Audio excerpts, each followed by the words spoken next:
We unlocked the Exile champion for the Wurmkin yesterday. So today we are gonna go in with Echowright. Our spell is Echo Break, deal 1 damage per candy. So it's pretty similar to something like a torch. A bit weaker if you play it on a floor that has no candy yet. Keep in mind it will always be infused, so it will always add 1 candy before it deals damage. So it's at least 1 damage, can easily go up to 4, 5. So it can be a bit stronger than Torch, but it's generally in the same area of usefulness. Anyways, let's jump in. Let's see what we get as our secondary clan.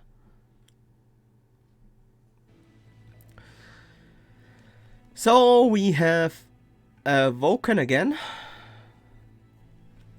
Sure, this time we are the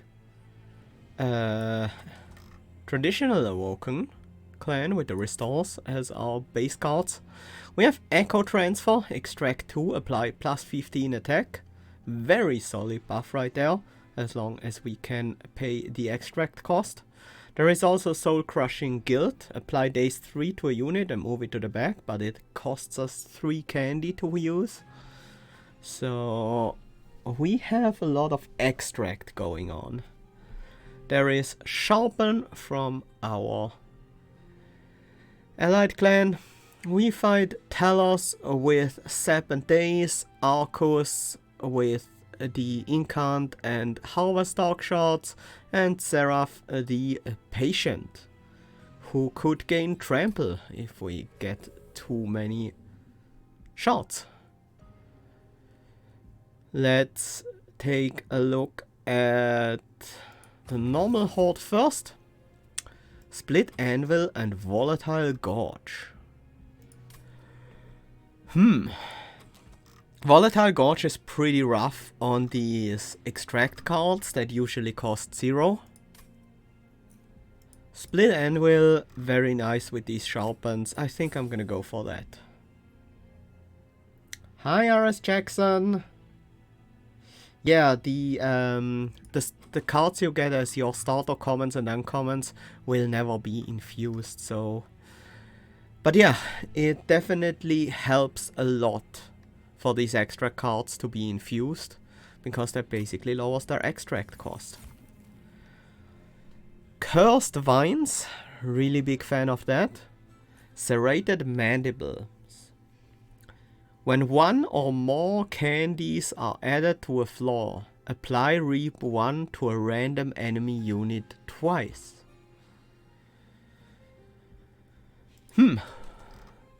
We are probably gonna have quite a bit of candy usage, and will thus generate some candy as well. That makes Serrated Mandibles quite useful. There's also Check Strips, which is just really good early, but I don't think it's quite as good as Cursed Vines. I'm gonna go with the Cursed Vines here, actually.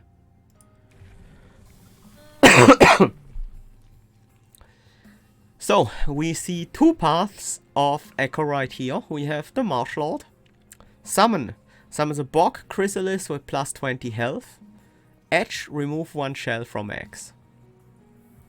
Bog Chrysalis being an egg with shell 5 that hatches into 2 Bogfly units. Bogflies being 0/5s that gain 5 attack per candy. This is pretty strong. The plus 20 health on the Bog Chrysalis will be inherited by the Bogflies. We also have the Repeater. Resolve, return a random consumed spell to your hand. Currently we don't have any consume spells. So we also can't trigger Edge, because it triggers when a card is consumed on this floor. But we will get ways to consume spells. Don't worry about that. I'm gonna go with the Marsh Lord. I think it's generally a bit more power, straight up. It kinda competes with our extract spells. but we'll see how we solve that. Let's start with some spikes for some additional money. We should be able to deal with these small units pretty consistently.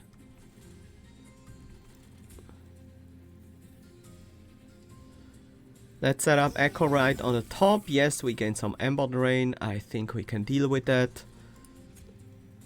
Let's sharpen the egg. We won't inherit the spikes, but we will inherit it. We will inherit the additional attack. Let's use an Echo Break and a Vine Grasp on the bottom floor to take out some of these fools. And then just generate some candy on the top floor, so our egg can start to hatch.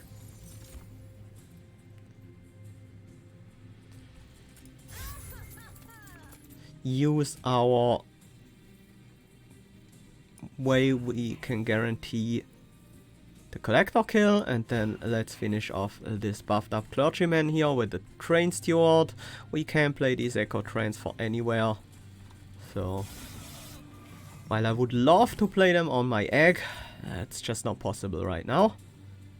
Let's keep buffing the egg with some spikes and generate some candy on the top floor. Let's also take out a few of these units. That costs us our train steward, but it takes out another one of these guys. And I think it's time to hatch the egg. Before we hatch the egg, we might want to get a train steward on this floor.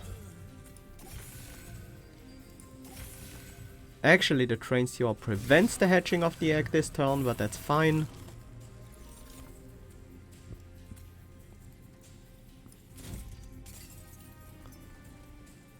Alright, we are Ember Drained because of the train steward. I forgot about that. Let's generate one candy here. Can hit the egg, it will hatch. That will restore its health. I could also echo transfer, but then I won't hatch the egg, and could cause some problems. We take 3 to the weight of contrition there. But now we have 2 bogfly units on this floor, so that is certainly gonna be helpful.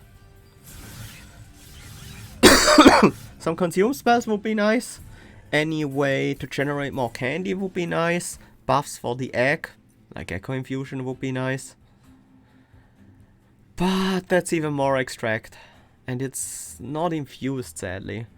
We have an infused consume card. I don't know how good the reap is gonna be for us. But maybe I just take it for that. Infused and consume. This is a great way to generate some additional candy. This will be a great way to buff the egg.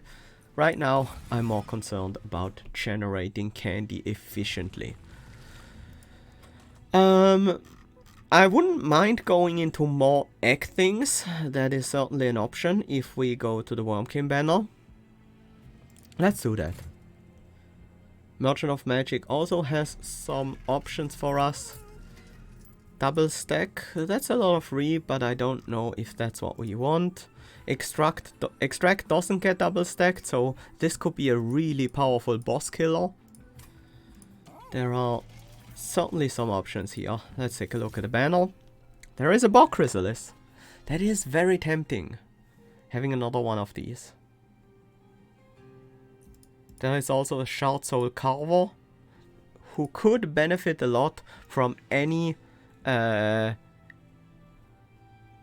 Echowright things we do. Like, we generate candy on this floor to hatch eggs, and then Shard Soul Carver will just trigger Inspire while we do so. There could certainly be a viable way to go about this. I certainly don't mind having Shard Soul Carver as my frontliner. That could work out quite well. Currently we would play Shard Soul Carver first and then Echowright afterwards. Summoning the egg basically in overcapacity, that's not a problem. That works quite well actually. I have to look for my tea. One moment. I have prepared some tea because that's usually quite helpful for my voice.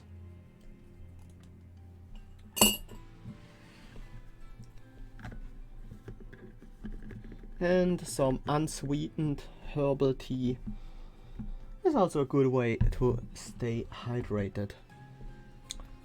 But it's a bit too hot to drink right now, so let it cool off a bit. Hi Chris, welcome. I'll take the Shard Soul Carver. I like the idea of using that to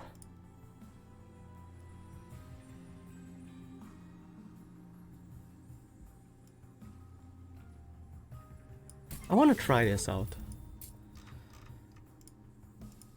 The Soul Crushing Guild. Let's also make one of these Echo Breaks actually deal damage. And then... Oh, should have looked at this first. We don't want to engage the pack because all we have right now for essences are Train Stewards. These are not too exciting. Truth Stone will be another way to make one of these Echo Breaks much more useful. Twin Stone, that could go on the Echo Snare. It's another consume spell, so it helps Echowright. The Reap, less exciting to me. Could go on Sting. Is that good? Draw 2 next turn, gain 2 candy for 1 cost. That could be reasonable. I am worried about our candy generation, so that's a good way to gain some more. And then let's head onwards to the next fight. We will get a unit draft if we give the enemies some armor.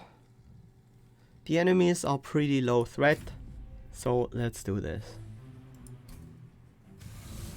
We just need to make sure to be able to deal with the clergyman. Echo Snare would help. But let's set up on the top floor again. Let's set up all we need here. Let's use restores to build up candy. These will move to the top floor pretty soon.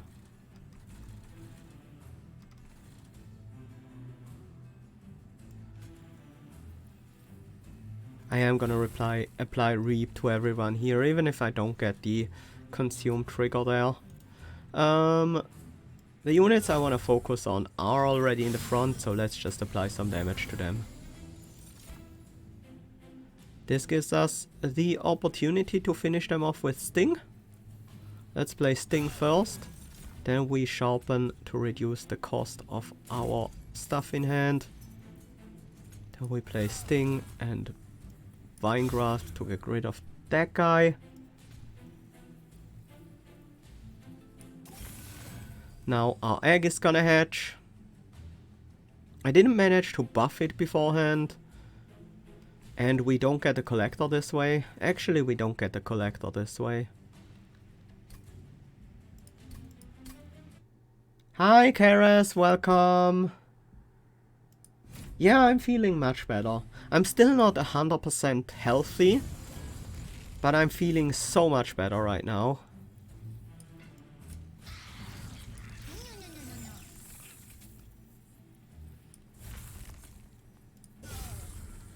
That I'm fine with streaming again and also working again.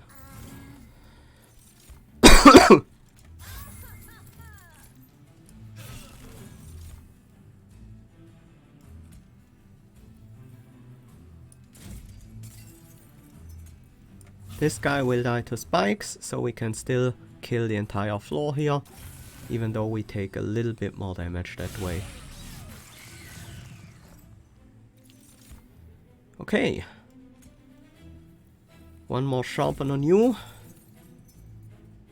That is enough to take you out. I don't want to take that much damage.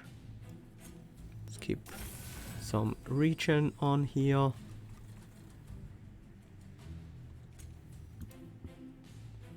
Other than that, we can't really kill anyone with the Wine Grasp.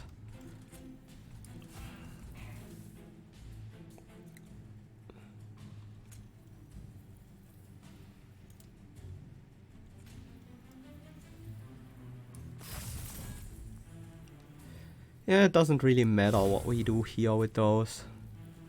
Echo Transfer costs us 2 candy, so it will overall reduce our damage this turn. But it's gonna be a damage up in the long run. There is the Soul Crushing Guild.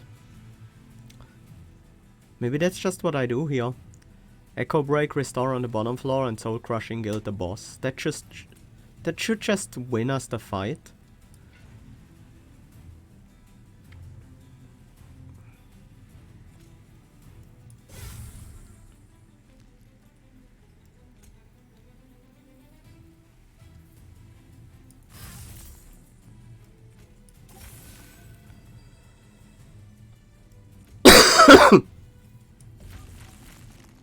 And we can put... Well, if we put down another Train Steward, we will actually lose days on the boss. I don't want that. We have 4 days on the boss now. That is more than enough to easily deal with them.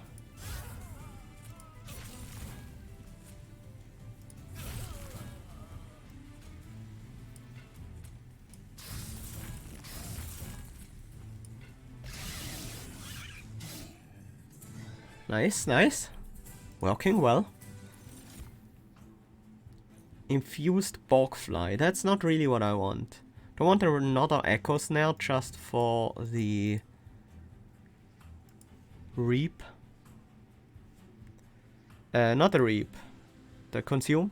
The Reap is not the important part about that card right now for me. It's the Consume. But we could instead have Consume cards that give us a tangible benefit. This one doesn't really do that. Echo Infusion wouldn't be another nice card.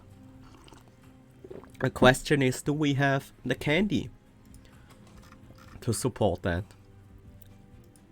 Right now, I think not. But I think we will have in the future, and we can't pick up that card later. Steel Enhancer with Infused, I'm very happy to pick that. Now we need to think about an essence for our Shard Soul. We could go with Rejuvenate Cultivate Essence. But that increases capacity, which I don't really want. We could go with Kinhost Carapace Essence, but that's just a summon trigger that triggers once when we play the unit and then is gone. Not really what I want here. I think we are looking for something else. And thus we skip.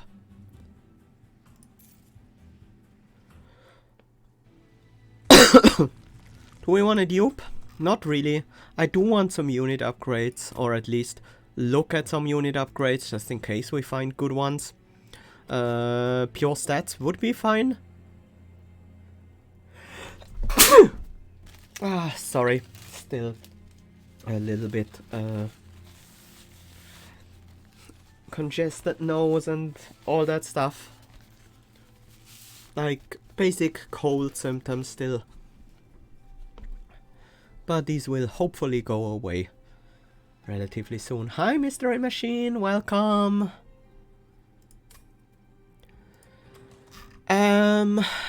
Yeah, let's look at some unit upgrades. We can probably find a decent essence in that banner. What's in here? There's a Frenzy Stone, okay. Steel Singer. Summon, gain 80 max health, rejuvenate, +1 attack permanently. What is your essence? +20, +40, +1 capacity, and rejuvenate, +1 attack. What if we used you as our frontliner instead? You're a bit too large. Slightly too large of a guy. Your essence also increases capacity. We only find essences that increase capacity. We will get a guaranteed unit pick again after Telos. The Steel Singer is very interesting. We have the restores with regen, but that is currently the only way we can trigger rejuvenate.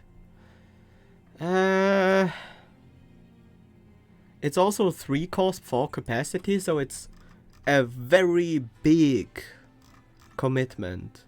And if we don't get Shard Soul Cover in our opening hand, then the egg will be down. So that is no good. If we pick up our essence in after Telos, we can still go for a Divine Temple after just one more fight. That might be okay. There's also another Awoken banner that I'm almost certainly gonna go for. I kinda wanna try out this Steel Singer unit, but it really doesn't work with what we currently have. Unless I take capacity after Telos, I guess. Even then it could ruin my Telos fight. Had an egg with the damage imp inside it last run, used that for a couple turns as blocker and then behind for the bogflies to spawn. I was lucky enough to find a Transcendent and wrecked everything in the end. Okay, that sounds quite interesting. Let's definitely get that multi-strike on the Shard Soul. That makes just so much sense. Thornstone? I don't dislike the idea of that, but we have very easy ways to apply spikes to that unit. So I would like just a health stone, but because we can't afford to reroll, I'm gonna go with that spike stone here. The additional spikes certainly won't hurt. At least not us. Extreme Stone and True Stone upgrades for my spells. That could be a thing. That would be a very shard heavy sting. But I kinda like it.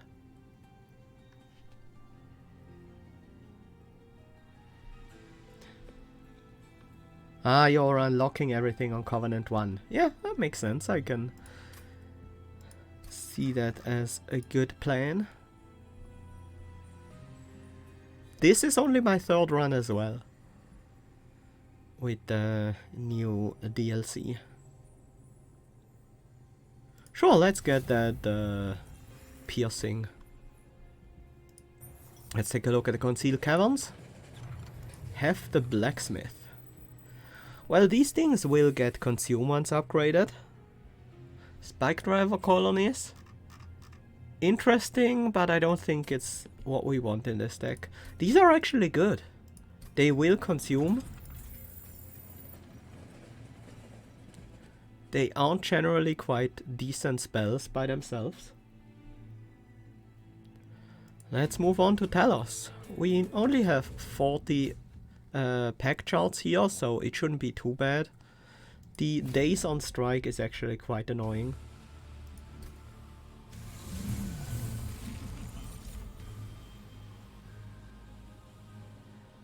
But I think it's a good opportunity to set up on the top floor, get the days this turn where it doesn't matter, and then we can just kill you with 2 wine grasps and get the candy on the top floor. Setting up on the top floor also helps with the sap. It runs out before any enemies even reach us. Do I want to double sting on the top just for candy? No. I want to use these things to help with my floor management. This floor will be no problem. This floor might be a little bit of a problem, but not too much.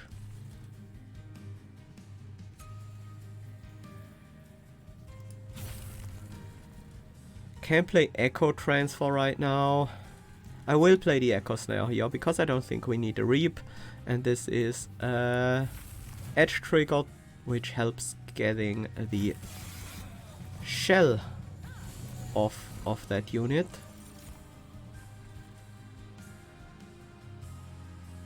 Seven spikes. Do we want more spikes on this unit, or do we want some extra attack?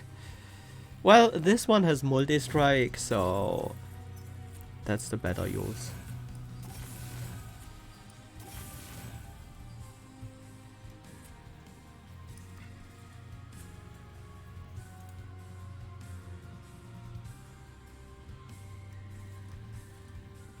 Can't play the Soul Crushing Guild on Telos this turn, because we don't have candy on this floor. Oh well.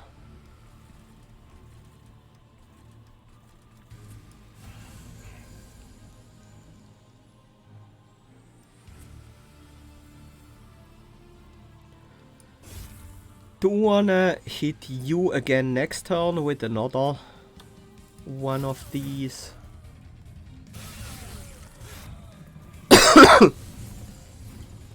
Hastos. We could also take her down the Hastos. You know what? That is a good usage right there. Let's keep buffing the multi-striker. And also let's keep healing you up. We should have no problem dealing with these units. Oh, we can get our first kill with the automatic rail spike. I'm definitely gonna take that opportunity.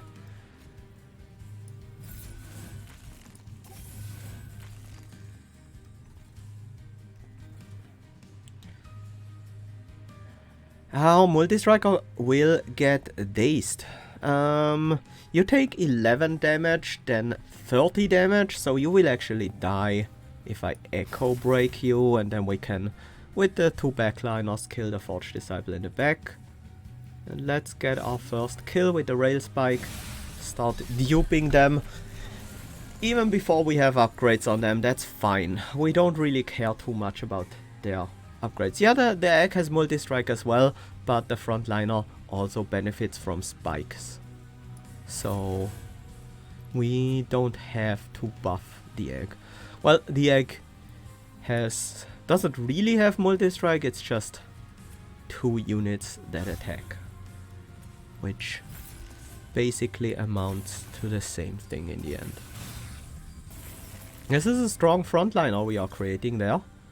If we play Sting here twice and Echo Break as well, then we can Soul Crushing Guild Telos, which should just guarantee that we win this fight easily. We can get the candy back next turn.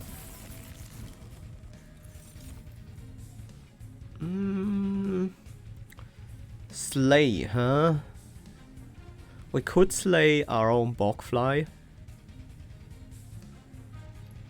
but that's... I mean, I probably should actually slay one of my units. Like, there is no downside to it. But I wish I could slay 2, but that's not possible.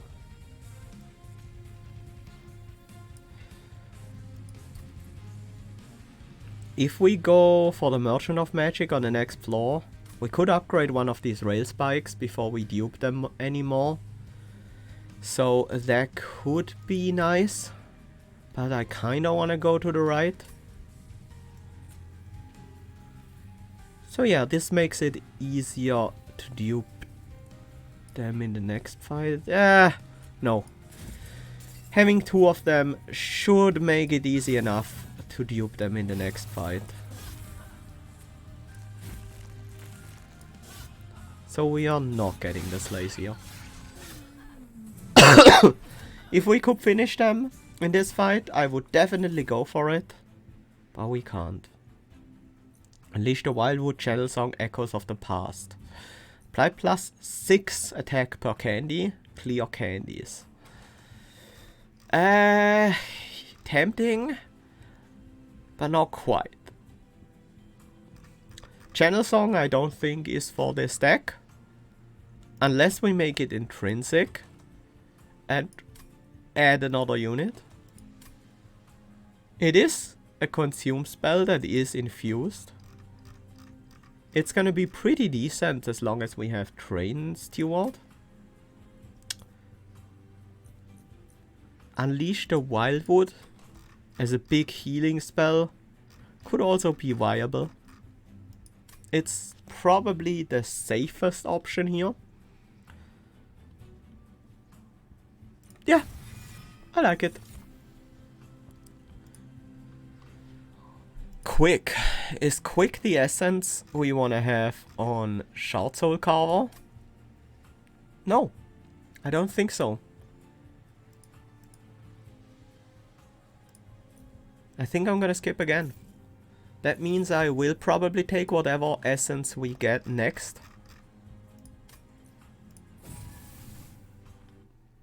And maybe I should have gone for capacity and gone with a larger unit. But I'm hopeful. Let's take a look at the Horde, Hellspanner's Precious Plating. Do we benefit a lot from Hellspanners? We do on turn 1. We do again when the egg hatches, maybe?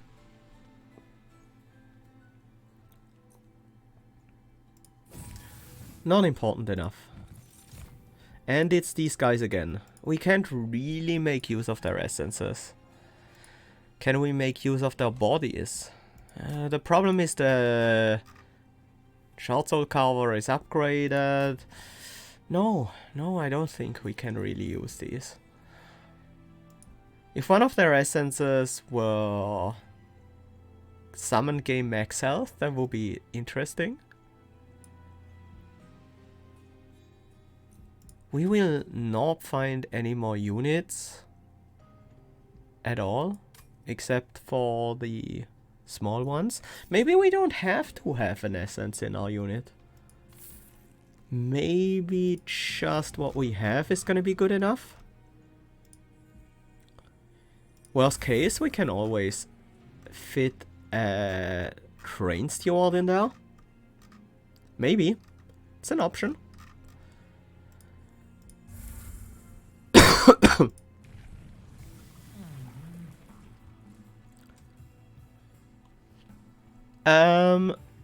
Edge apply armor 4 to friendly units. That is not bad.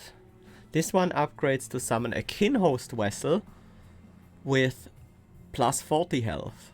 Kinhost Vessel summons a Kinhost Pupa, which is a multi-striking unit with a bit of armor, relatively low health, but with this buff it will be pretty high health actually. And Strike, apply Reap to the attacked unit or to all units or something. I don't quite remember. Let's go with the Marsh Lord again. Let's keep hatching eggs. Firelight Master, huh? Firelight Master is a bit annoying if we're on the top floor. I hope we can set our days 6 up in a good way, but that might require us to have some candy on other floors as well. This is not a bad starting turn.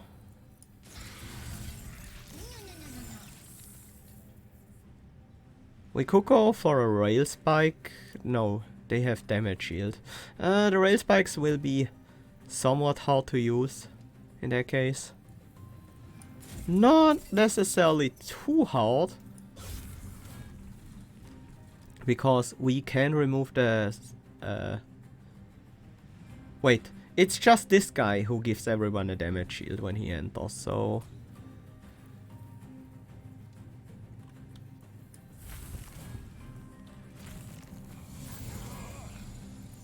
Okay. We have the ability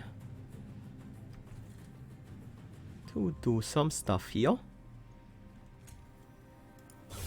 Do want to pull you forwards and kill you because you are very scary.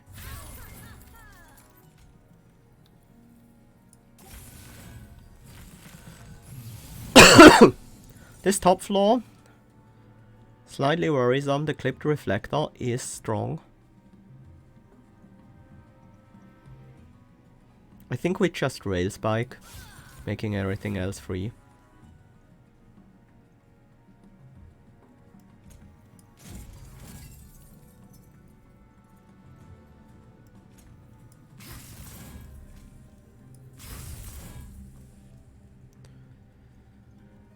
The egg would hatch this turn,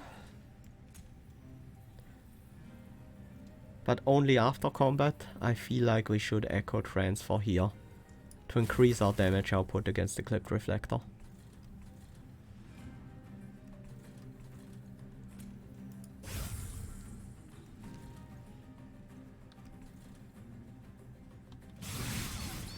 So we don't take too much damage to that guy.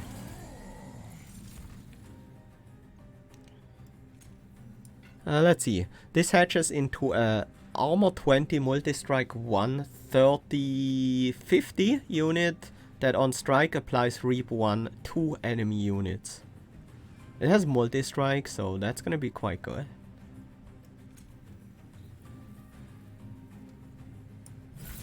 You can do more. You can use the health better. So this is fine. We don't need to do anything on this top floor. Not necessarily.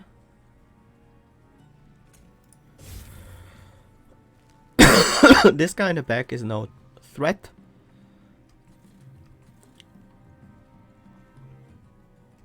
I'm gonna get some candy ready on this floor,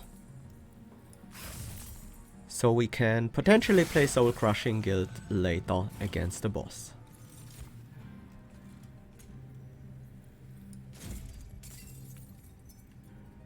Here's our Kinhost Pooper, providing us with some extra damage.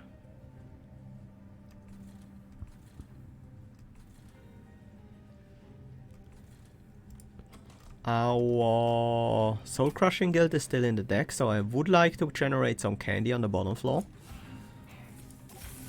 Just so we can more easily, more reliably play it there. I think generating one candy and then playing it is usually gonna be possible.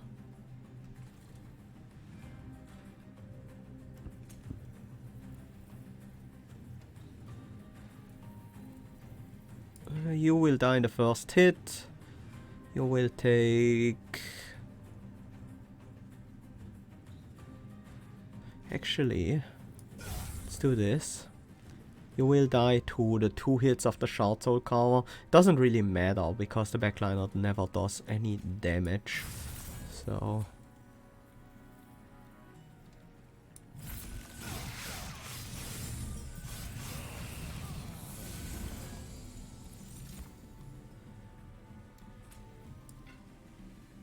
How many of these things do we have right now?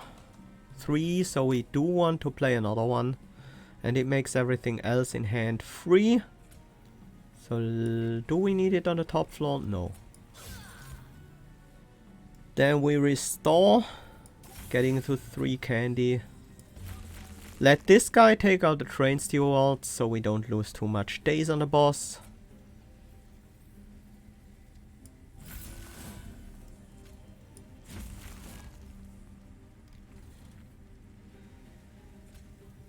And you being in the front is actually ideal because then we can take you out before the boss, which is what we want. We need some armor here, although the boss will not attack at the start. I do want to gain this candy.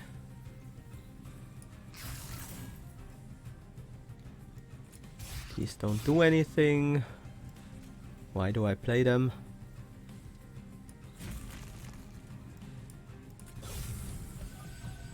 Well, it doesn't hurt playing them either. And, well, if we had any concerns about the frontliners' health, they are gone now.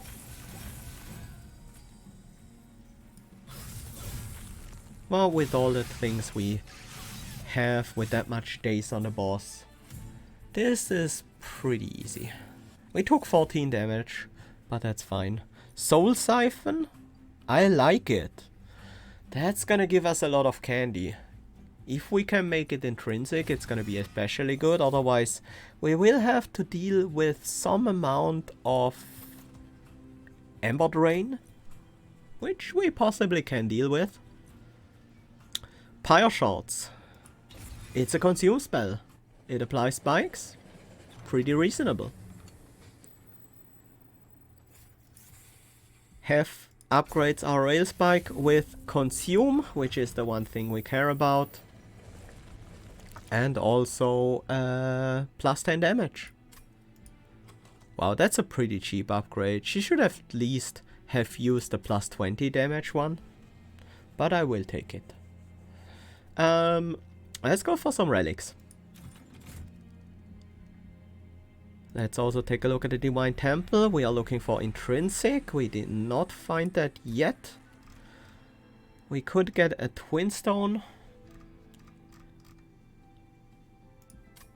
How many shards do we need to pick? We have a Divine Temple at the end. 2 in fact.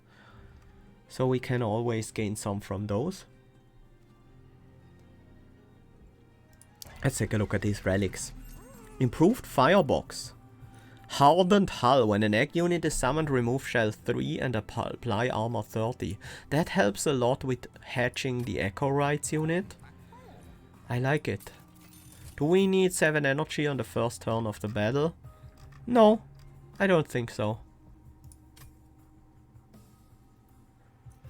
We might not be able to afford everything we reroll into, but we might be able to afford something. Box line would be nice.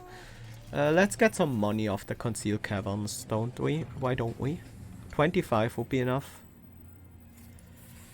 That could give us some money. It's unlikely to be a lot though. Wildwood Sap. No, actually. Ah, I was hoping to keep going there, but we can't afford anything here. That's a shame.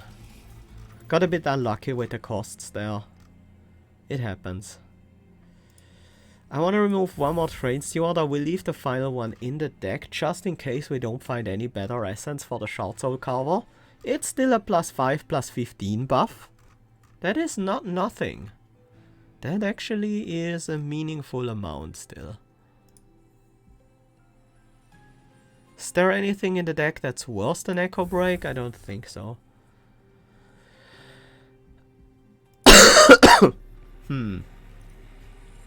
Twin Stone, True Stone.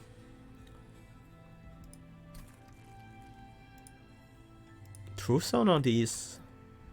If I could have gotten that early, that would have been very worth it. Maybe we find a good Channeler Essence. The Spikes one, maybe? Non-boss enemy units get +6 attack. That should mostly be fine. We do our usual top floor setup. That's just how we work. Start removing some of these guys. I might want to keep these to consume them on the top floor. I probably won't need to consume that many. So I could also just use it. I'll go with the middle ground here and use one. I think I will be able to deal with this guy. Ember Drain, that locks us out of our next turn. Unless the egg hatches this turn, which it could. It will, actually. This is a consume spell as well.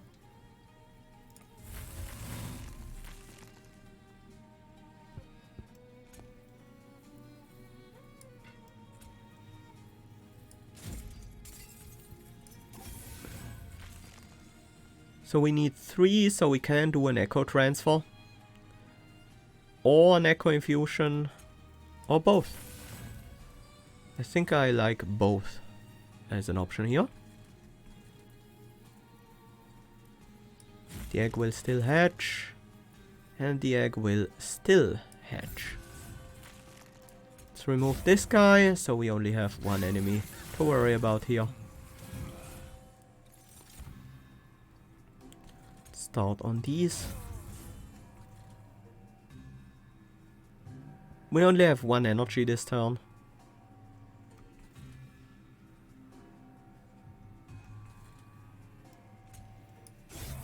Don't want to take... Whoops! Should have played something else first. It doesn't matter too much.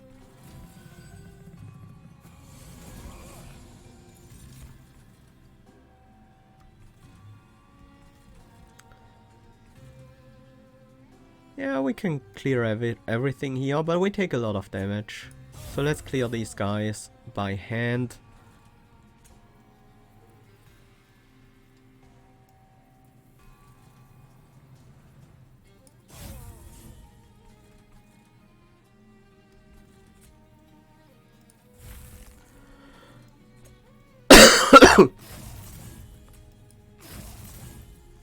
This is fine. I'm okay taking 20. Again, I do want to set up some candy on other floors.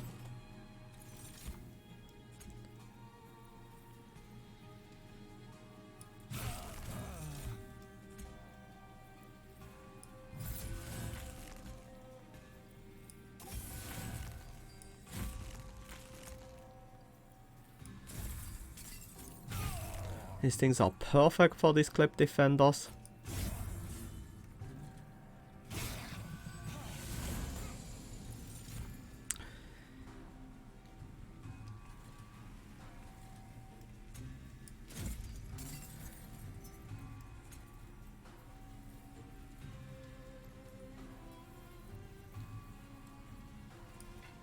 We don't need the train steward there.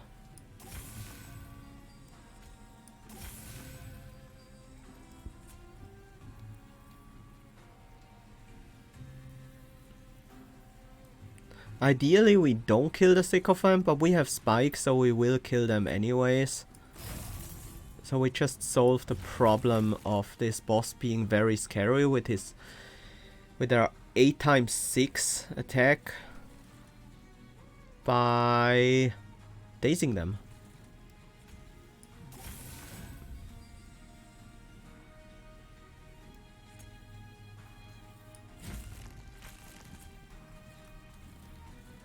We can put a train steward here, it dies to the Disciple Protector, so that's fine. And we will have the full heal pretty soon, so...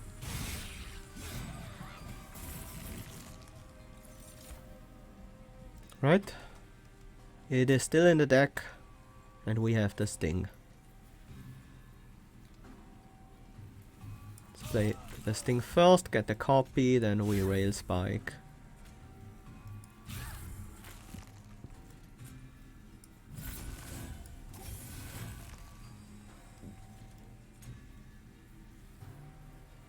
Would probably have been better to play these on the top floor, but...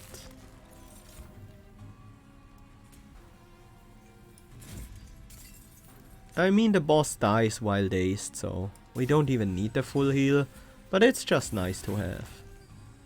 Makes me feel a little bit more secure here.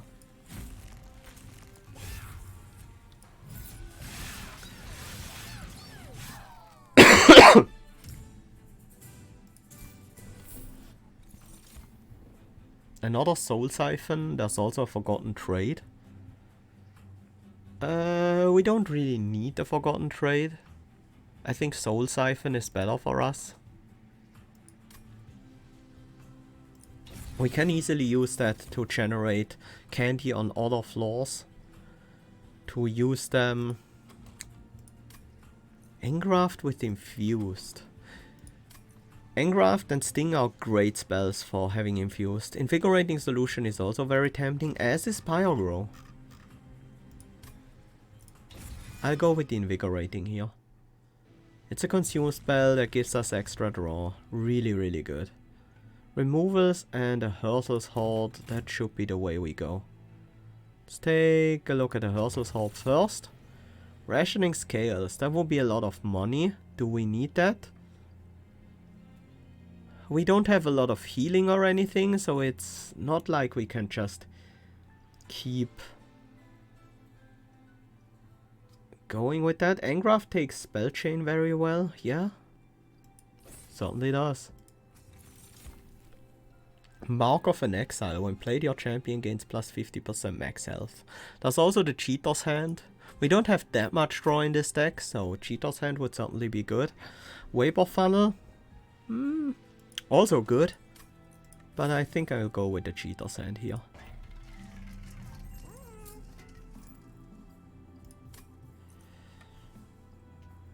Well, that multi-strike is gonna go unused.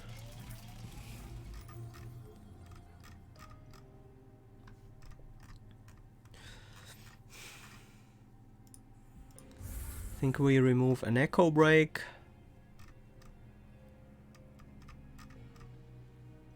And maybe a Sharpen? No, Sharpens are very good. Mark of a Champion should be great with Reform. But it isn't. It's not when you play your champion. It's just your champion has, in general, once. It's not a summon effect or anything.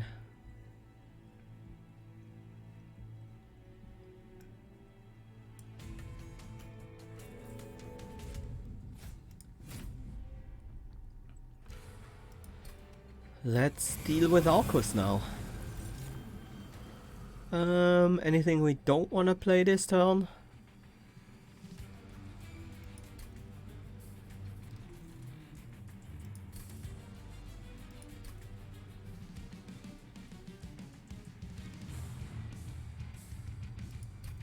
The Echo Transfer.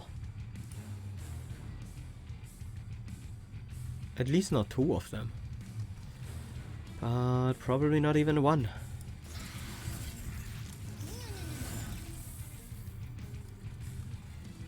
Do want to play the Echo Break on the top floor, but that is an expensive cost.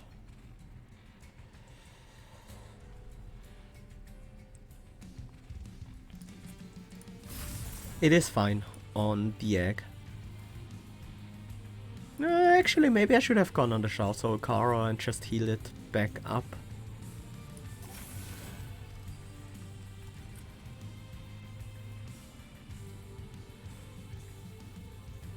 I do want to play this Echo Transfer, and let's remove the backliner here. Arcus comes with a Spell Shield, that's all you got? Well, we don't have that many packed shards, so makes sense. Let's see, what do we not play this turn? We don't have enough candy generation to play Soul Crushing Guild.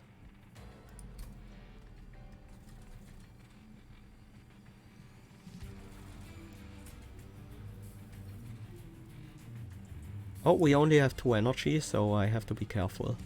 Let's use Sharpen first. This is a consume spell. I should have used the Sting first. My bad.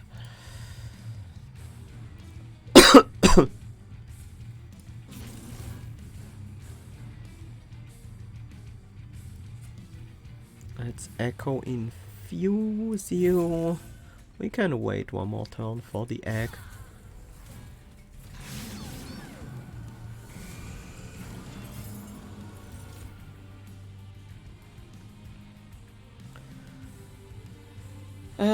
We could use Soul Crushing Guild this turn, and I think I want to actually. Unleash the Wildwood is not needed. There's a looming Dark Shard on the bottom floor though. But if we play everything else first, that should work out just fine.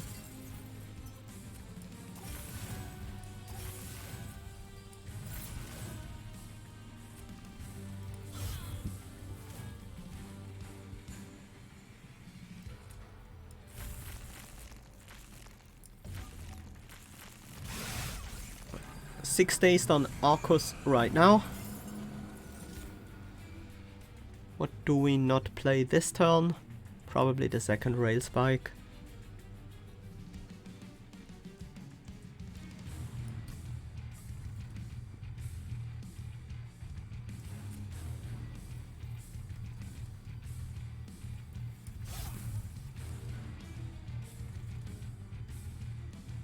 Third rail spike.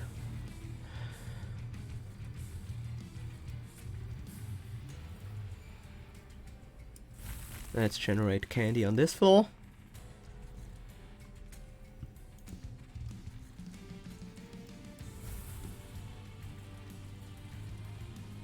We don't really need the full heal. I do want the candy generation here. Is there still a max score? Money is still capped. Money is capped and shards are also capped. So there is still a max score. Amphi DSF can't tell you more about that because they managed to reach the max score. I think shards are capped at 2.5k as well, which would give you a lot of score. They're probably capped lower than that, right? But they are definitely capped somewhere. 625 shards. So that would work out to be 200 and, no, the 25k score.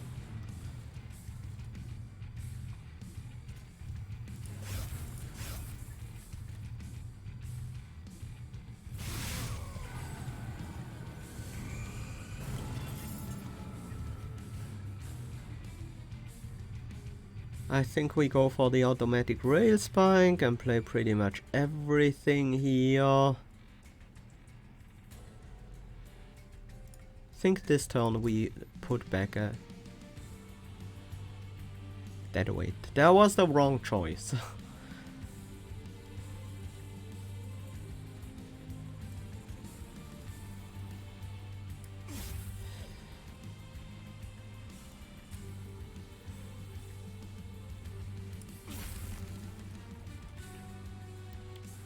Well, we can make sure we have some candy on the other floors this turn.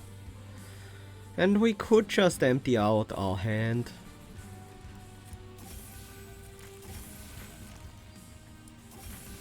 And then play some of the meaningful spells on the top. That sucks. No, we're not gonna do that.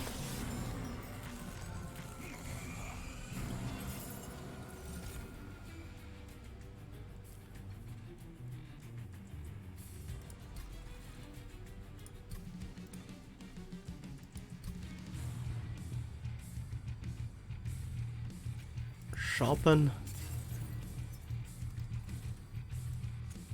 Days 9 on you, very nice. Waves remaining 2. So there is a chance that we might need candy again on this floor. So let's make sure we have them.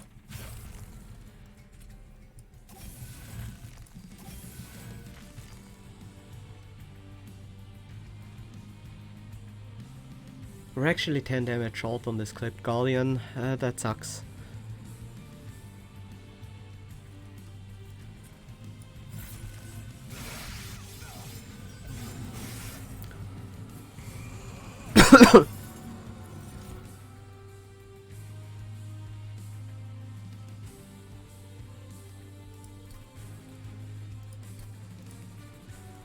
Keep juggling this.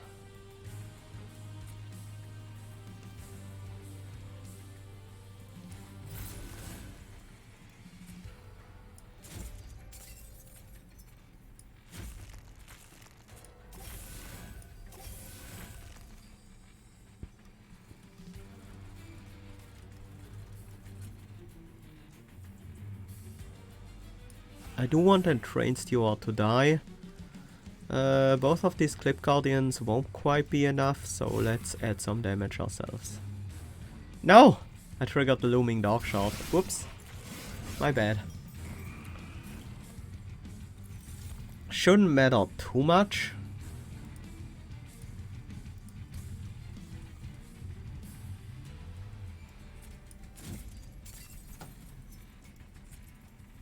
Not enough dazed on Arcus just yet. So let's add some more.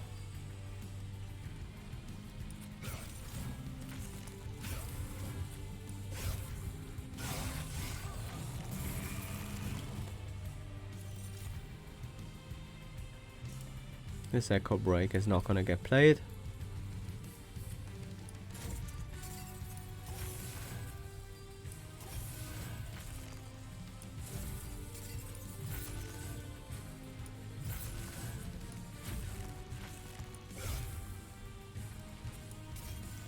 And let's heal back to full. Well, Arcus is dazed for 11 more turns, so I think we have the win here.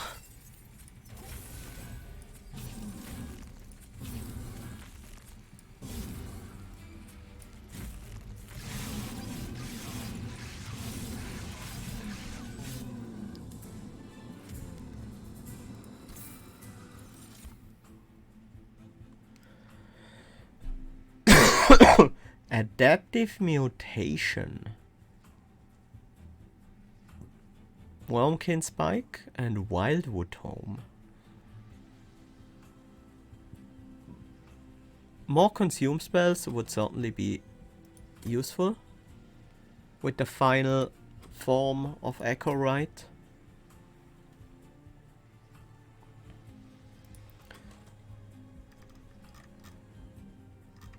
We should be able to find a way for the use for that adaptive mutation.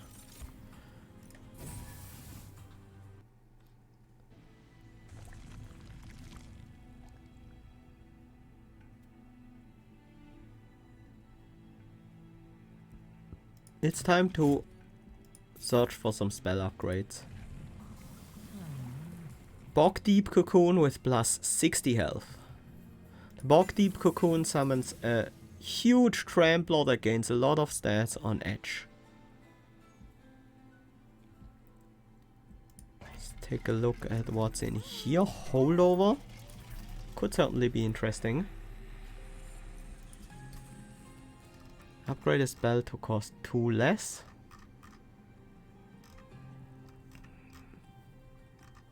Do we want that on a sharpen?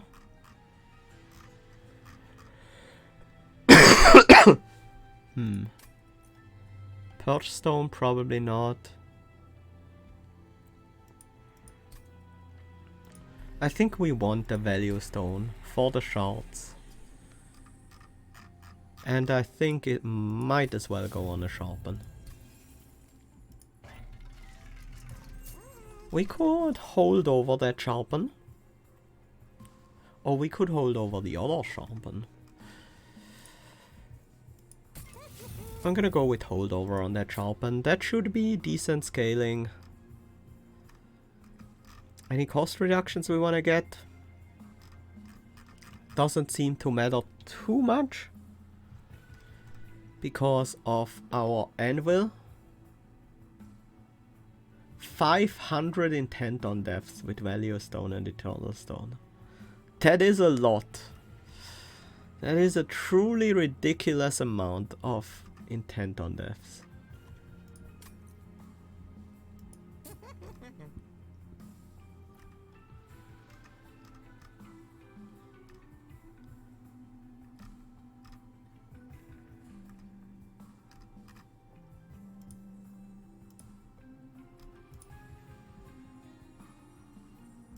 Sure, let's get it. I also want some more consumes. Echo Breaks are prime targets for that. Restores work as well. We have the chance to remove consume on something. But what would that be? Nothing. Nothing really needs to consume removed.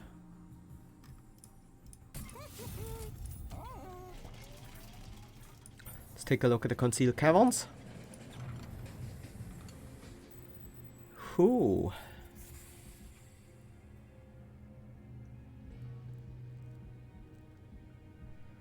I'll take a Gift of Gratitude. I'm probably just gonna keep it and Divine Master it.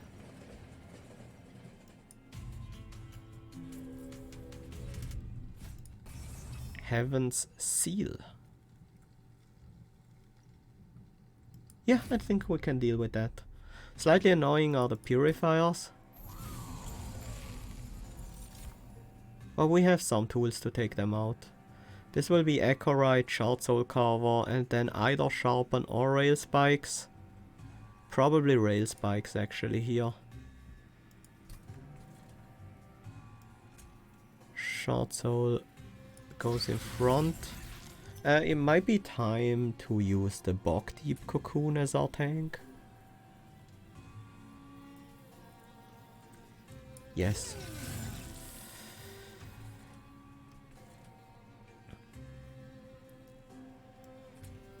Let's Rail Spike that guy. We will heal you back up later. I just want that edge trigger. Bog Deep Cocoon will hatch into a Bog Wormling, which is a 90-60 with Trample and Edge +10/+10.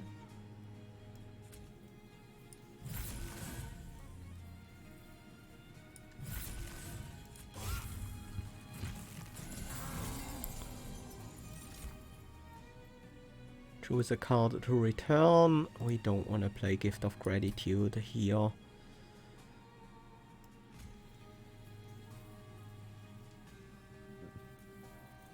Let's hatch that egg.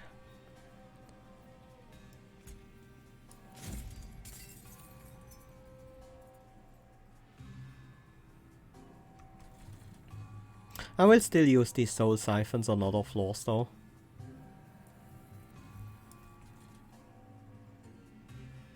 How do we kill the collector? Soul siphon? Soul siphon plus soul crushing guild would work, but it might be slightly overkill. But it allows me to use Echo Snare on another floor instead.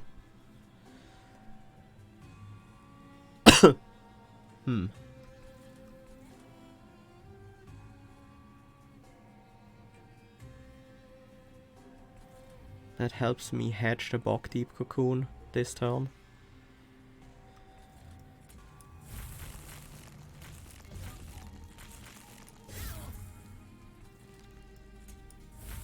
It's worth it.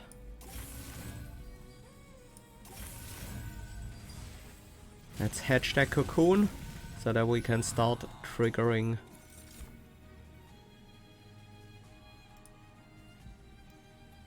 edge on it consistently.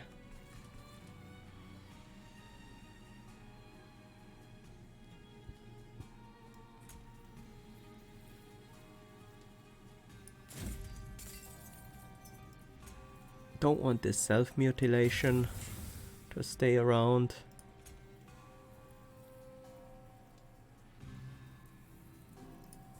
So let's give you this buff. We do want to consume these on the top floor, but we also want to get rid of these guys. Fine. We have other consume spells. This is not a consume spell, this is Purge.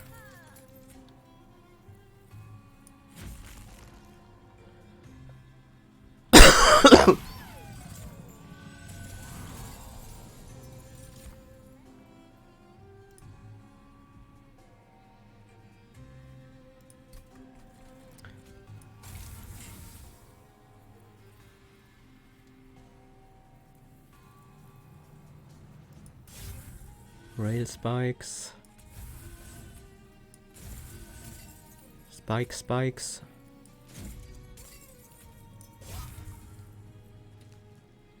This guy actually has spikes 3, so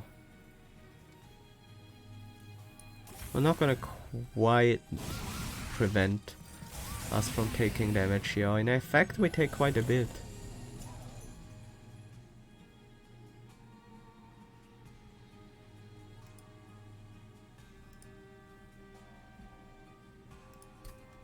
Can play the self-mutilation before I rail spike.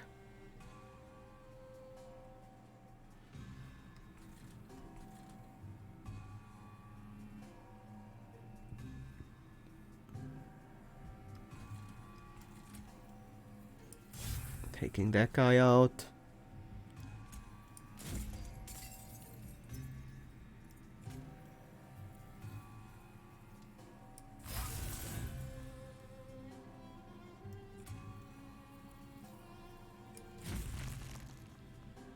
Oh, I forgot to play my Sting again.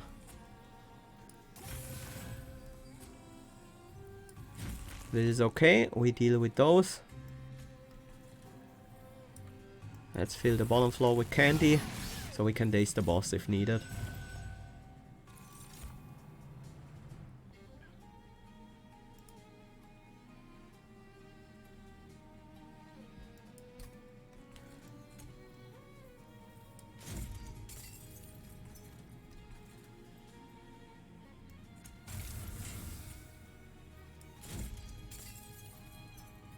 An elite Pyre Wing. Regen 20. Ouch.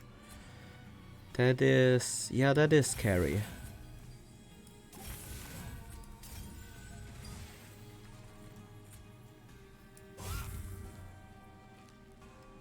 That is not the best time to draw Soul Crushing Guild.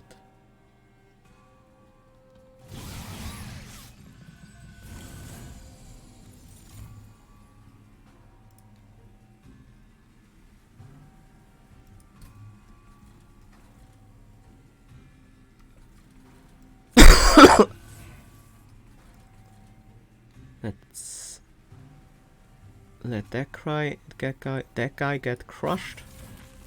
Actually, you know what?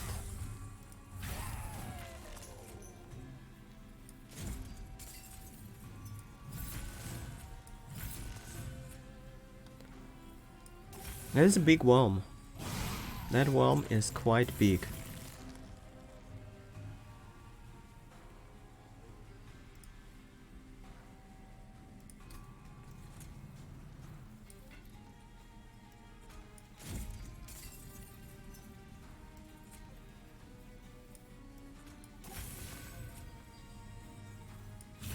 And daze.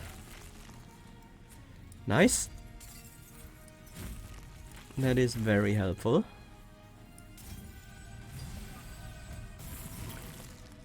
And we should be strong enough to win here.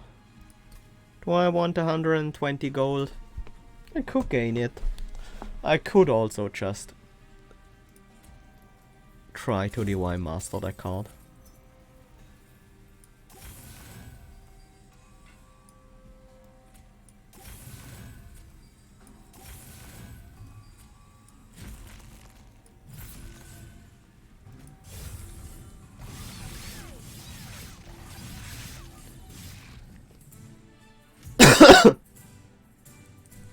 Hi, HHR Pie, welcome. Energy generation? Not really. We also don't really need it as much. Oh, Broken Memories is great. Broken Memories is really, really good.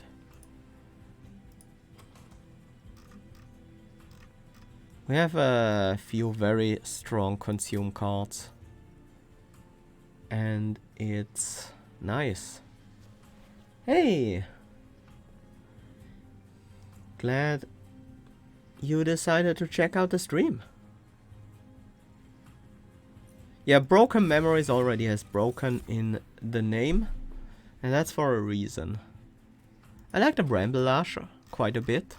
We're building a decent amount of spikes. This is easily gonna be 150, 200 damage. I'll take it.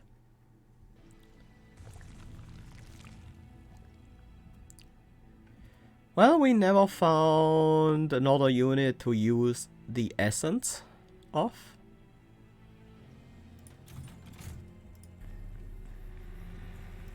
So it's time.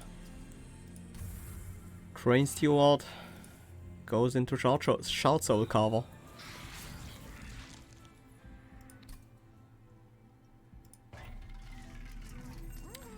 Gnarled Root. Friendly units get +1 attack per stack of spikes. That is not bad. Encased Divinity. At the start of battle, the top floor gains a candy that cannot be removed. Very good. Refracting Lenses. That's a lot of pyre healing. I don't feel like we need that. But I would have picked it up if we saw it earlier. No, done Echo, you are too late. Notice Stone helps. Doesn't really help much, nor does Temporary Talisman.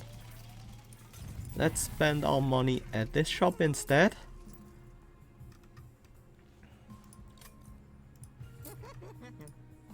I want this to be 1 cost. Permafrost. I can juggle anything I want with Cheetos Hand if I have to.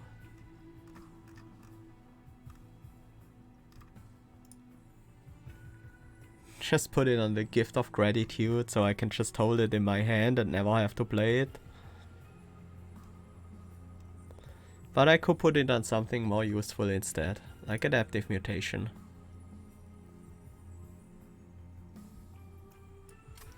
The plus 10 on the restores from the Notice Stone, yeah. Won't matter. Won't matter quite a bit. I'm gonna put it on the Bramble Ash. Consume remove on anything here? No, still...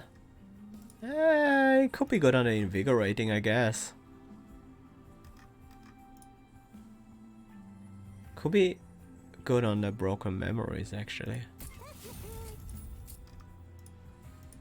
Let's break these memories.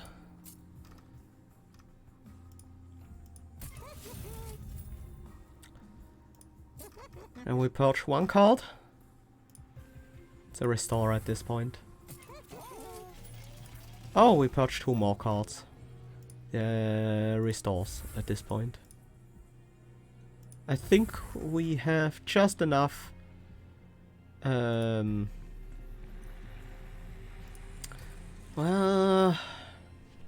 maybe we should have put that on the memories.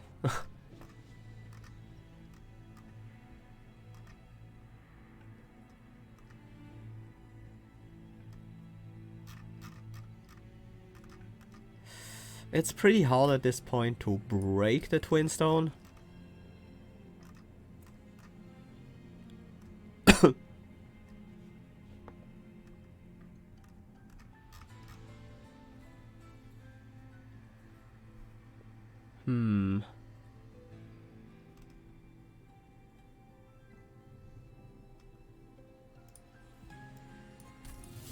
I will use that. Helps a little bit. And then onwards against the Seraph. The Seraph is pretty vulnerable to daze. We don't need double rail spikes. Or any rail spikes at all on the first turn. Shard Soul. Trample Cleanup. I want the spikes to go on the Shard Soul Carver, so the Shard Soul Carver should be in front. Why didn't I Soul Siphon first? Because I'm okay with Ember Drain?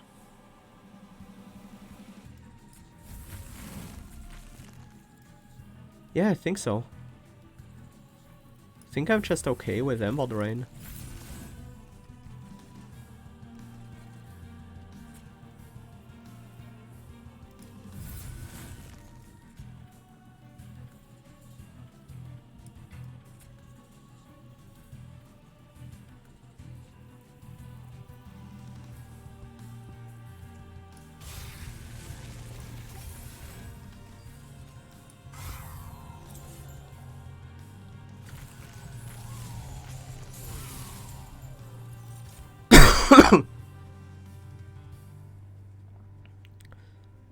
This is permafrosted. We can play the 0 costs.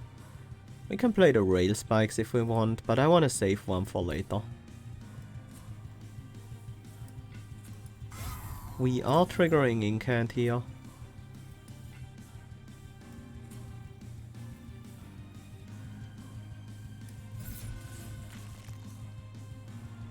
I should have put back the Unleashed a Wildwood. I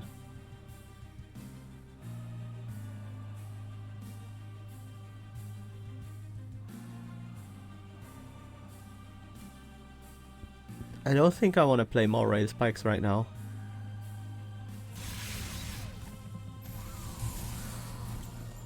The melee weakness here is decently scary. We use Adaptive Mutation to heal back to full this turn.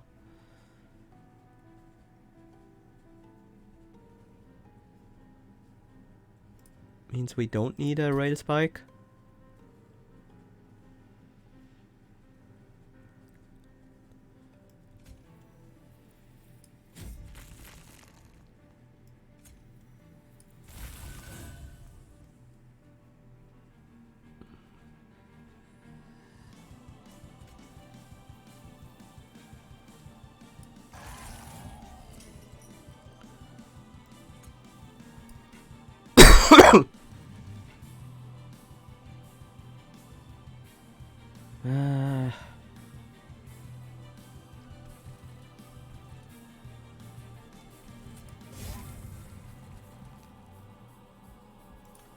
What do we want to bring back? Adaptive Mutation again, maybe?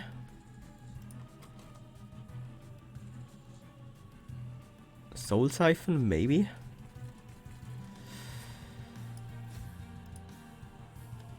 I feel like Soul Siphon is gonna be the thing.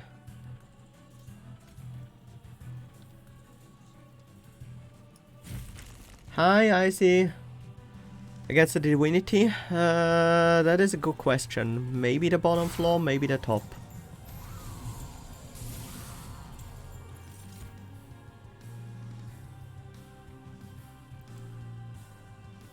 Glad to see you, Icy. Having a good day?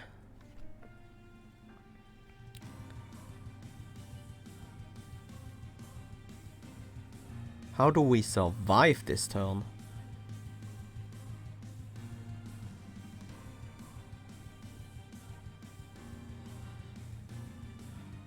I don't see a good way.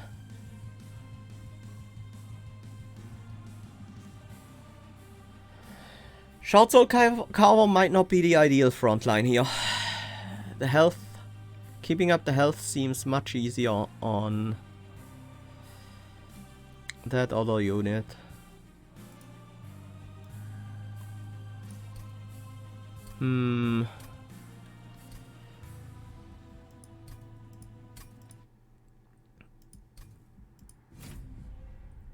It's rough.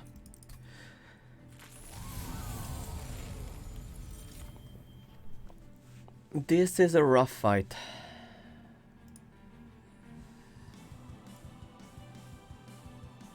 Feel like we can't use the Soul Siphon on the top floor actually. Shard Soul Carver wants to be the frontliner, but I don't think we really can do that. We need the huge health of Bog Deep Cocoon.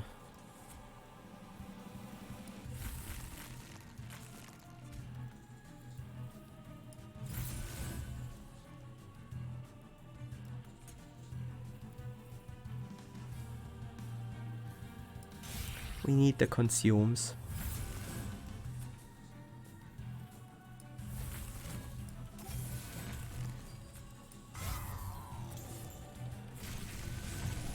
Bog Deep Cocoon hatching early, that is very nice. And yes, we want to juggle this Unleash.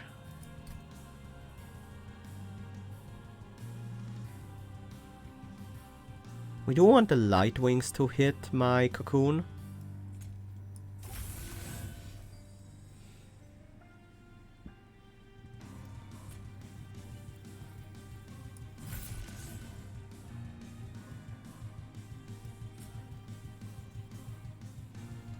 I wonder how many Rail Spikes we want to play here. Maybe just this one. Keep Seraph relatively small. think that might be best.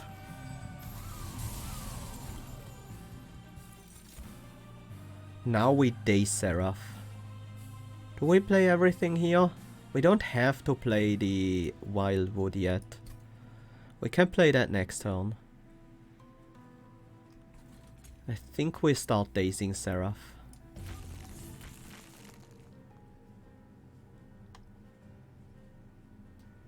No, I want to Divine Master the Gift of Gratitude. That's the whole point.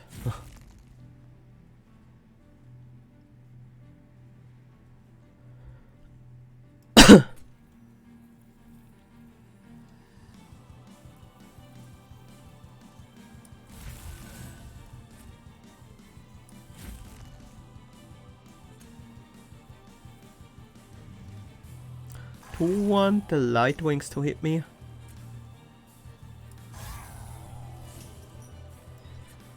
Let's see what we can find from this. Another Soul Siphon. Another Rail Spike perhaps.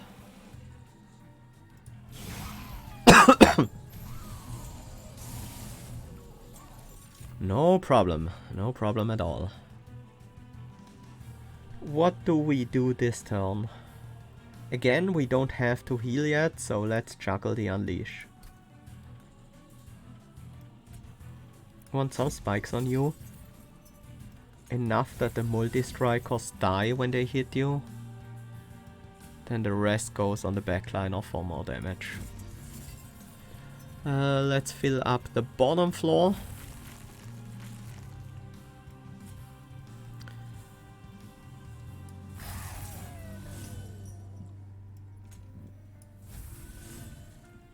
Let's make sure we can kill you off.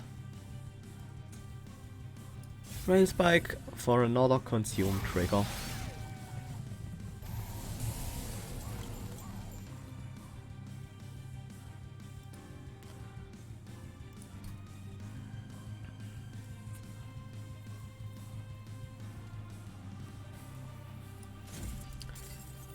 Seraph, you went to the wrong floor. Have fun being dazed. I think... Oh.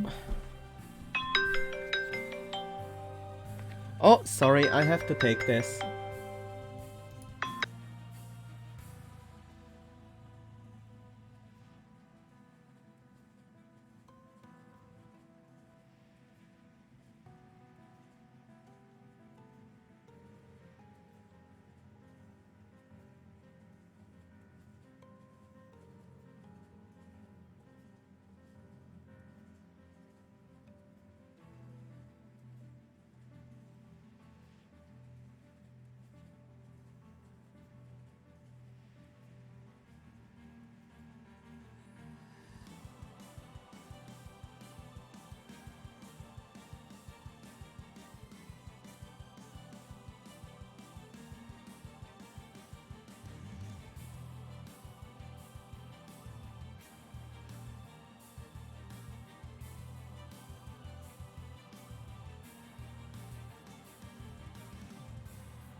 I am back.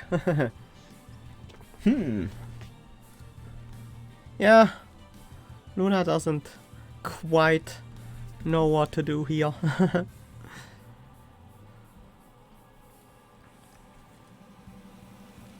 Luna, I need you to put the dead weight on top of Seraph and crush him.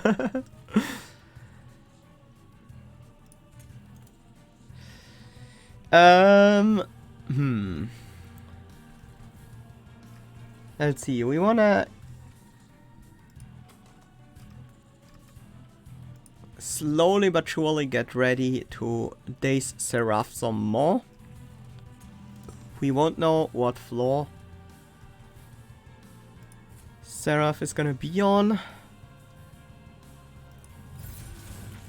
Let's play this so we can use the rail spikes to cost reduce my whole hand.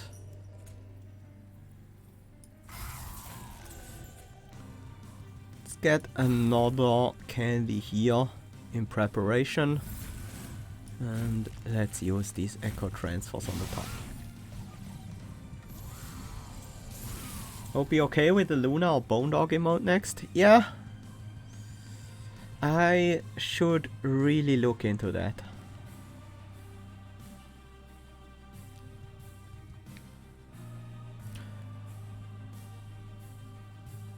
We're okay juggling this some more.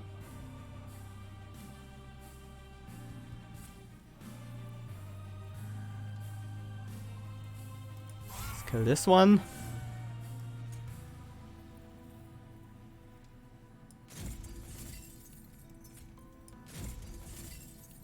This is now actually a kill on a Gilded Wing as well. Not on a buffed one just yet, but...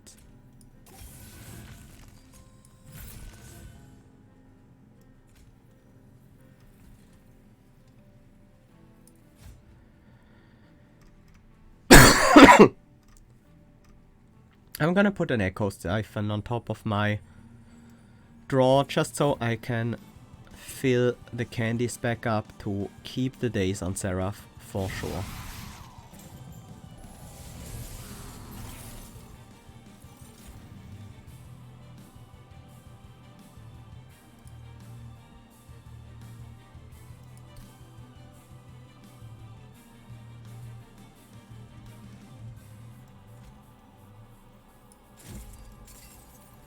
Now we can even kill a buffed Gilded Wing.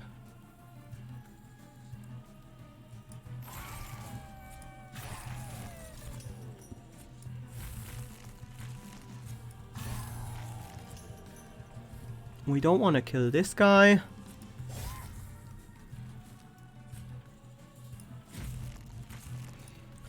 Let's get... Invigorating Solution, I guess?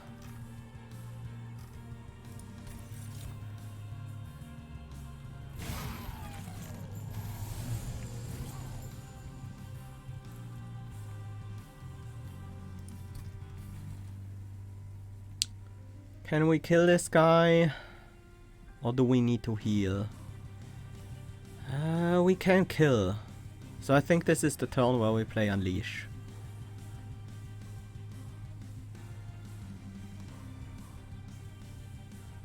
I think that means we play our entire hand this turn.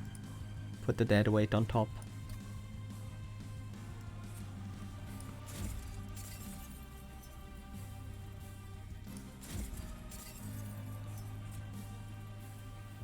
Heal back to full. Some more spikes on the front liner would have been good as well this turn. Oh well.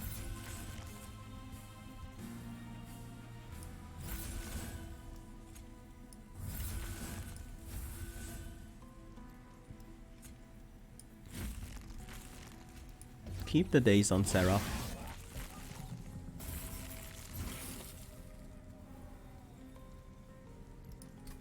We can kill this Shade Wings. And we probably should. I think we can juggle the Unleash some more.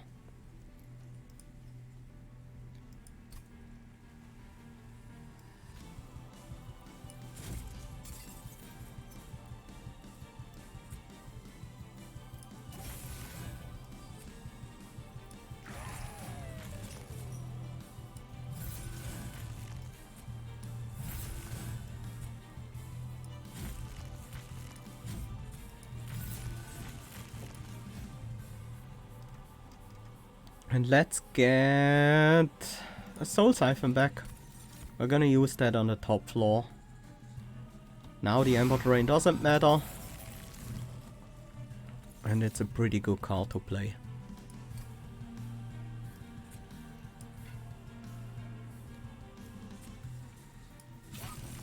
But we already win without it.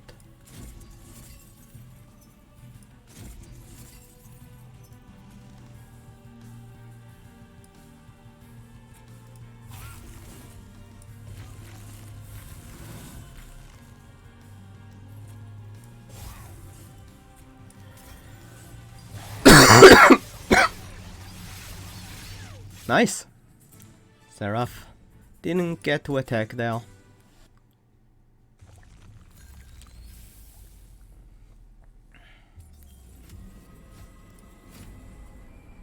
Now against the Last Divinity.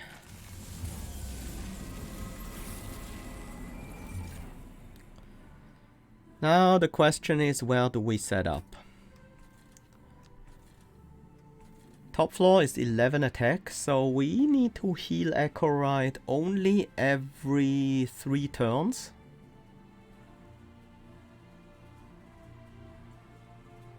I think we set up on the top floor.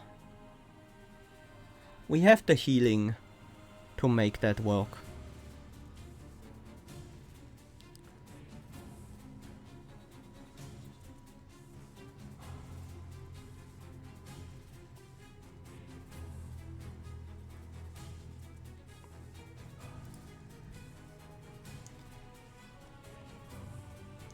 Hey, Nat 1. Welcome. Yeah, the Last Divinity soundtrack is awesome.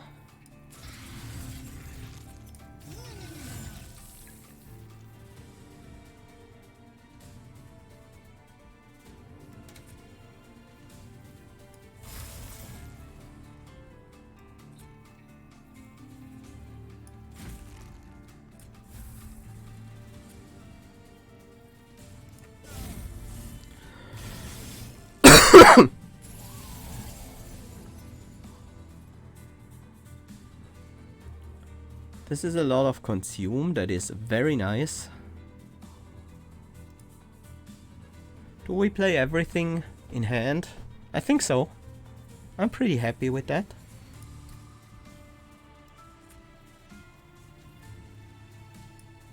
Start with this.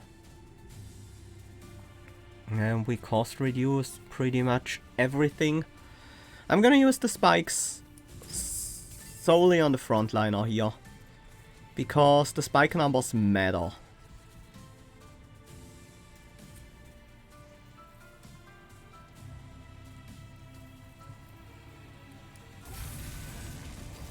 Let's break you out of your shell.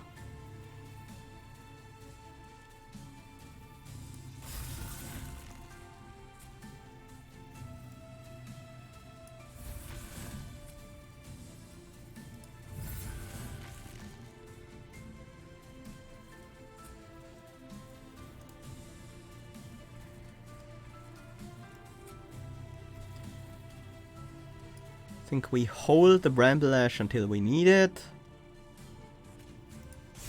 It's Edge. Do we Ember Drain? I think we can deal with this wave next turn, even while Ember Drained. But we don't even gain any Inspire triggers if we use it now. I'm gonna use it here. That might still be useful.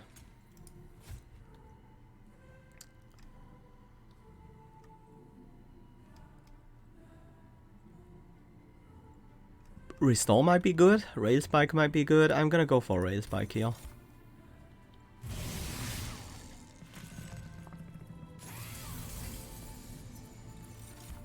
For the greater good to steal the mini bosses, yeah, that's very neat.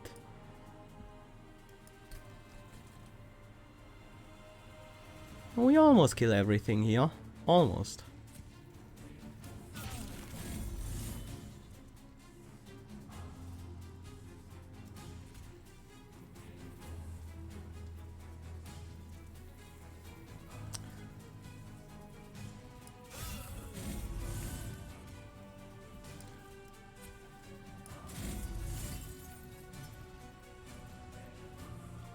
Whisperer debuff deals damage to this unit, remove that debuff.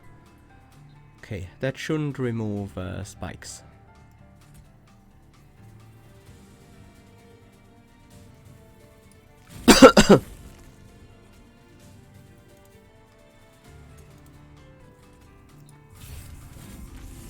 We need to start scaling here.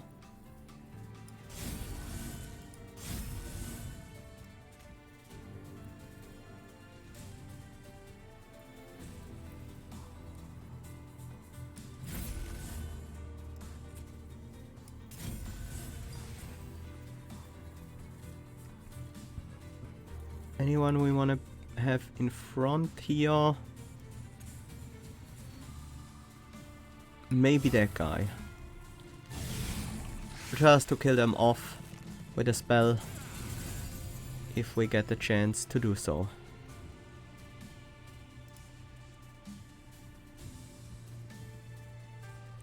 I think we do play everything here.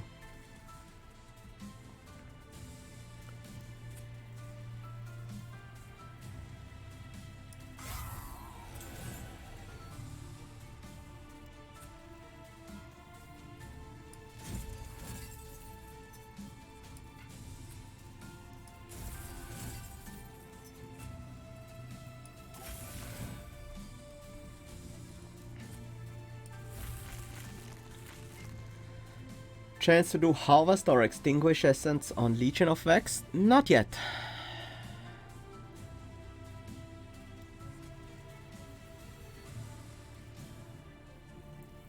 We could take that sweep just out of the equation.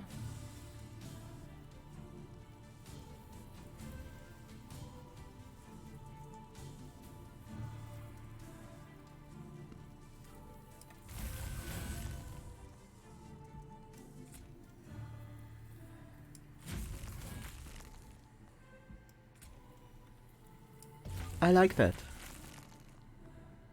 This guy now reaches the pyre, but we can take that extinguish damage.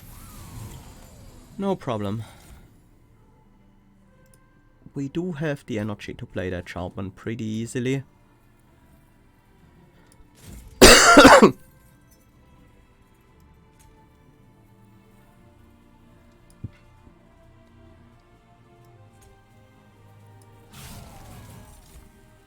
I mean the Weight of Contrition, we have the energy to play that pretty easily.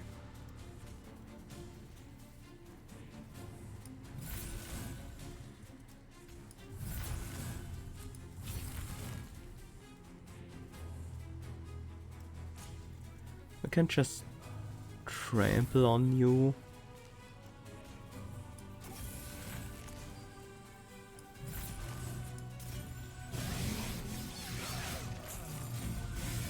Ouch. We need more damage. That is quite important right now.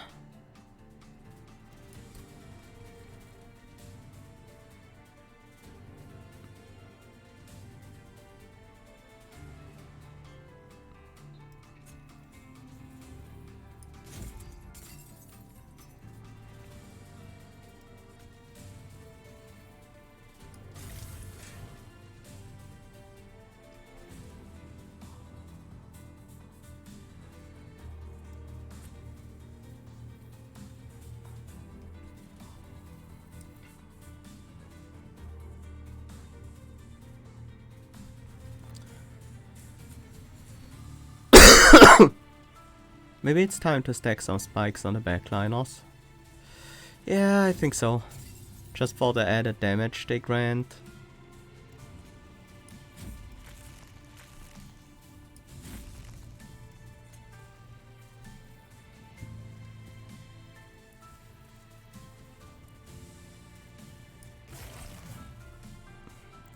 Almost enough, but not quite.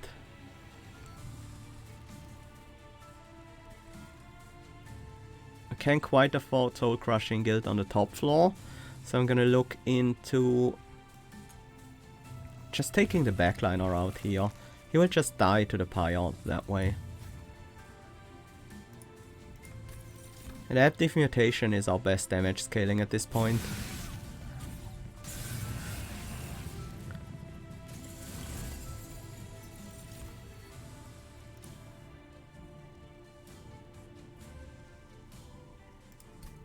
Don't want to have to deal with this.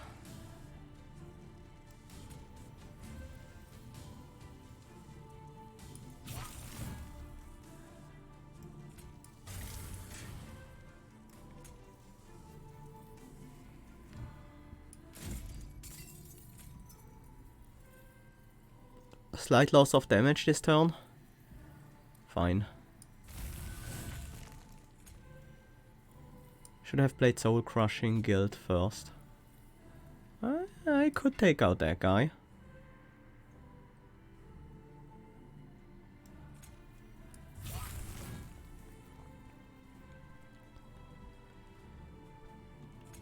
The trample should make that a favorable. Yeah, that helped a lot. You're a bit worrisome.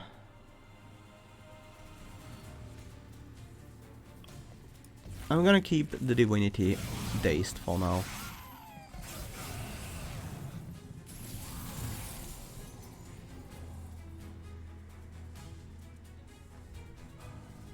We can easily play the Vengeful Shard this turn.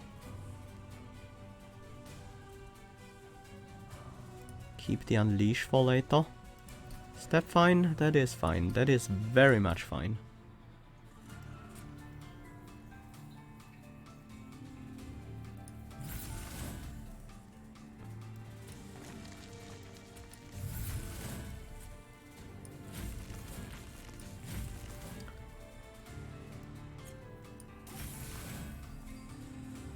The incant on that guy is annoying. We can't Bramble Lash this turn.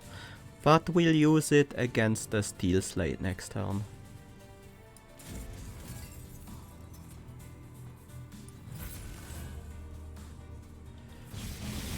But I think we should be fine leaking that guy. Yeah. We can't leak too many more units. But as of now, we're still okay.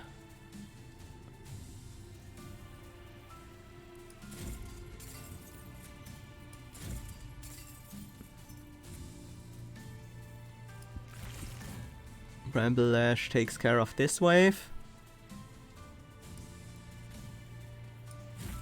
Can't even play both Echo Transfers here.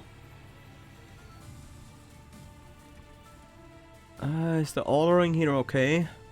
Not really. The Steel Wings shouldn't be in front.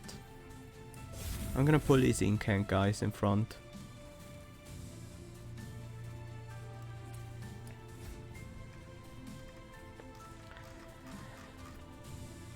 Do we do another adaptive infestation mutation?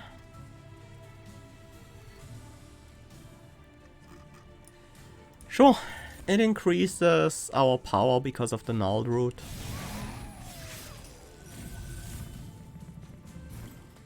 This is not the end.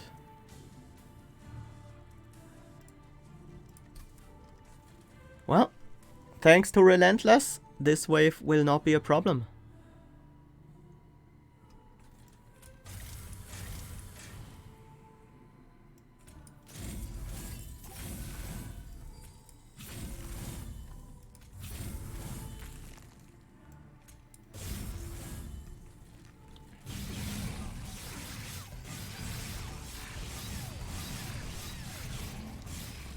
And the Divinity was just dazed.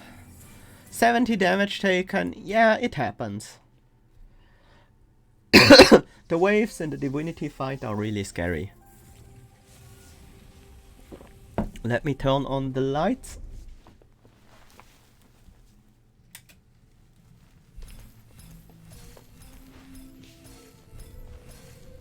Ah, this is better. Okay.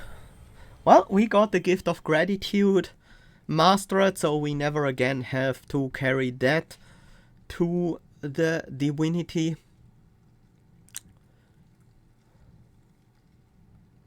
Nice. Let's see what we unlocked. Power of Knowledge. Deal 15 damage for each spell in the consume pile. Not bad. That can be quite a lot of damage. Echo Sealing. The first time each battle a card with Consume is played, add 2 copies to hand. That seems really strong. Keeper of Echoes. Inspire. Apply +1 attack and health to friendly units. You are a monster. Unearthed Remains. Consume. Gain a slot for candies and gain a candy. Nice, that's a way to increase the maximum candy capacity. Enemies killed on the top floor. New best. Well, that divinity fight certainly added a lot to that. Now we have both the traditional and the exiled crown for Wurmkin Awoken.